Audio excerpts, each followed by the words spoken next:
आजादी के 30 सालों तक भारत का शिक्षा मंत्रालय मोस्टली धर्म विशेष के नेता जैसे मौलाना अब्दुल कलाम आजाद, हुमायूं कबीर, मोहम्मद करीम छागला और सैयद नूरुल हसन के हाथों में रहा।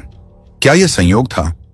आजादी के बाद नेहरू परिवार की रिश्तेदार रोमिला थापर ने अपने तरीके से इतिहास लिखा, मुगलों का मनचाहा महिमा मंडन किया और शिक्षा नीम को आक्रांताओं का गुलाम बना दिया गया।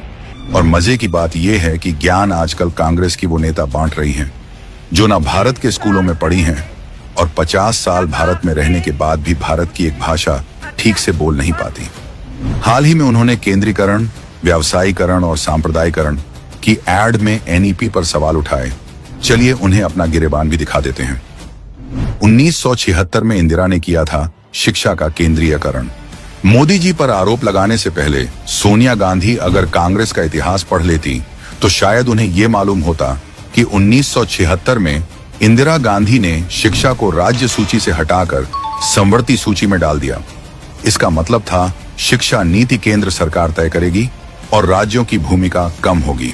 2011 में जब कपिल सिब्बल ने सीबीएसई ग्रेडिंग सिस्टम और सीसीई लागू किया, तब क्या राज्यों से राय ली थी?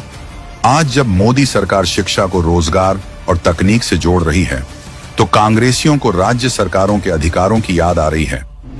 व्यावसायीकरण शिक्षा सुधार के नाम पर सबसे बड़ा ढोंग 2009 में यूपीए सरकार का लाया गया राइट टू एजुकेशन एक्ट था, जिसकी घिसी पिटी धाराओं ने बिना परीक्षा कक्षा 8 तक प्रमोशन ने बुनियादी शिक्षा चौपट कर दी। 25% आरक्षण का बोझ प्राइवेट स्कूलों पर डालकर खुद कंगाल सरकार ने जिम्मेदारी से पल्ला झाड़ लिया, जबकि संविधान के तहत 0 से 14 साल तक मुफ्त शिक्षा दिलाने की जिम्मेदारी सरकार की होती है। आरटीई एक्ट में प्राइवेट स्कूलों पर सख्त नियम थोपे गए, जबकि सरकारी स्कूल बदहाल रहे। सरकार से मान्यता अनिवार्य होने से घूसखोरी बढ़ी, पसंदीदा लोगों को मान्यताएं दी जाने लगी। यूपीए के इस आरटीई पॉलिसी से सिर्फ 5 सालों में देश के 1 लाख स्कूल बंद हो गए। सांप्रदायिकरण इतिहास से छेड़छाड़ का असली गुनहगार कौन? सोनिया गांधी कह रही हैं कि शिक्षा का सांप्रदायिकरण हो रहा है। इनके राज्य में कैसे किताबों के थ्रू स्टूडेंट का ब्रेन वॉश किया जाता था। उदाहरण के तौर पर कक्षा 6 की हिंदी किताब में लक्ष्मण जी द्वारा सूर्पणखा का नाक काटने और प्रभु राम के राक्षसों का वध करने पर सवाल उठाए गए।